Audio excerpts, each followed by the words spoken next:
కోతల రాయుళ్ళు. ఒక గ్రామంలో నలుగురు కుర్రాళ్ళు ఉండేవారు. వారు ఎప్పుడూ ఏవో విడ్డూరాలు కల్పించి మాట్లాడుతూ ఉండేవారు. ఒకనాడు గ్రామం చివర ఉండే సత్రానికి పొరుగురి వాడొకడు రావడం వాళ్ళు చూశారు. ఆ మనిషి మంచి బట్టలు కట్టుకుని ఉన్నాడు. ఆ బట్టలు కాజేయాలనే నలుగురు కోతల రాయుళ్లకు కోరిక కలిగింది. అందుకోసం వాళ్ళు సత్రానికి వెళ్ళి పొరుగురి వాడిని పలకరించి అది ఇది మాట్లాడారు.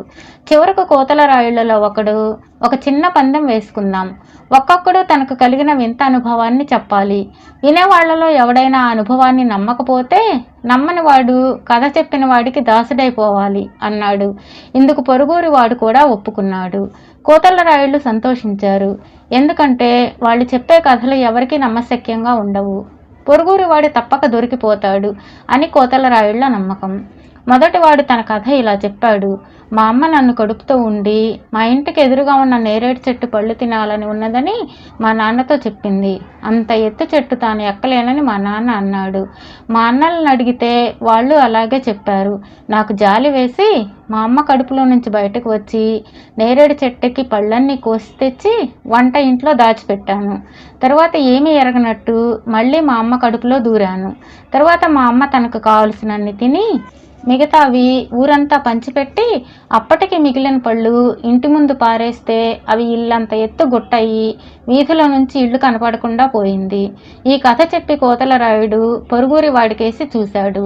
పొరుగురి వాడు తన కథ నమ్మినట్లుగా తల ఆడించాడు. మిగిలిన ముగ్గురు కోతల రాయుళ్ళు తలలాడించారు. అప్పుడు రెండో వాడు ఈ విధంగా కథ చెప్పాడు. నేను వారం రోజుల వయసు వాడినై ఉండగా అడవికి షికారుకు వెళ్ళాను. అక్కడ ఒక చింత చెట్టు కనిపించింది. దాని నిండా పండిన చింతకాయలు ఉన్నాయి.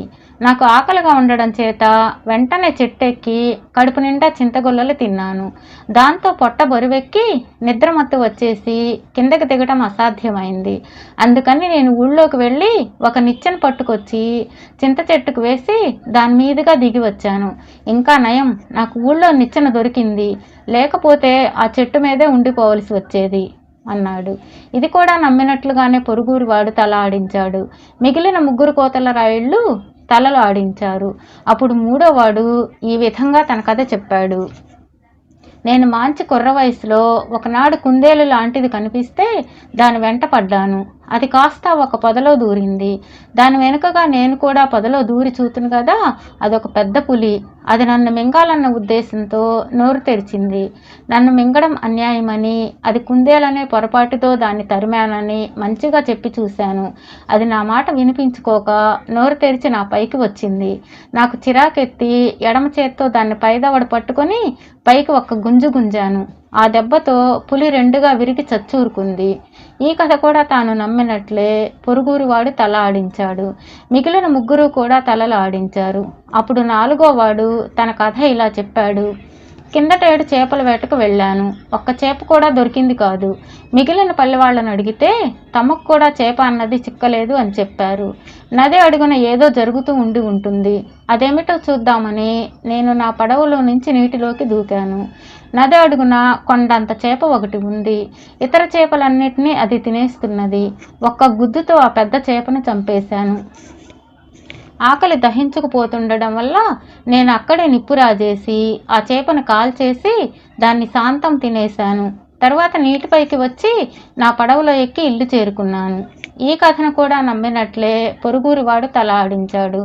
మిగిలిన ముగ్గురు కూడా విధిగా తలలు ఆడించారు. ఇప్పుడు పొరుగురి వాడికి కథ చెప్పే వంతు వచ్చింది. వాడు ఇలా చెప్పాడు. కొంతకాలం కిందట నాకు ఒక పత్తి తోట ఉండేది. అందులో ఒక పత్తి చెట్టు చాలా పెద్దది, ఎర్రగా ఉండేది. మొదట్లో దానికి ఒక ఆకు కానీ కొమ్మ కానీ లేదు. తరువాత అది 4 కొమ్మలు వేసింది. ఒక్కొక్క కొమ్మకు ఒక్కొక్క కాయ కాసింది. 4 కాయలు కోసి పగలదీసేసరికి 4 నుంచి 4 యువకులు బయటకు వచ్చారు. వారు నా పొలంలో కాసిన కాయలలో వాళ్ళు గనుక 4 నాకు బానిసలే. వాళ్ళ చేత పొలంలో పని చేయించాను. వట్టి సోమరిపోతులు కావడం చేత కొద్ది వారాలు పనిచేసి వారు పారిపోయారు. వారిని వెతుకుతూ బయలుదేరి చివరికి ఇక్కడ వాళ్ళను పట్టుకున్నాను. మీరే ఆ 4 నా వెంట నా పొలానికి వచ్చి పని చేయండి అన్నాడు.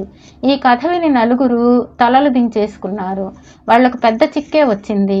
కథ నిజమని ఒప్పుకుంటే తాము ఆ పొరుగురి వాడి బానిసలమని ఒప్పుకోవాలి. కథ అబద్ధమంటే పందెం ప్రకారం అతడికి దాసులు కావాలి. సత్రంలో ఉన్న ఇతరులు కూడా కోతల రాయుళ్లను ఆ కథ నిజమో అబద్ధమో చెప్పరేంటి అని అడిగారు. కానీ వారు ఏ సమాధానము చెప్పక మూగవాళ్లలా చూస్తూ ఊరుకున్నారు. సరే, మీ ఒంటి మీద ఉన్న బట్టలు నాకు ఇచ్చేయండి, నేను మీకు స్వేచ్ఛ ఇస్తాను అని పొరుగురు వాడు వాళ్ళ బట్టలు పుచ్చుకొని ఆ ఊరు విడిచి తన దారిన తాను వెళ్ళిపోయాడు. అప్పటి నుంచి ఆ కోతల రాయుళ్ళు ఎలాంటి కోతలకు పోకుండా బుద్ధిగా ఉండడం నేర్చుకున్నారు.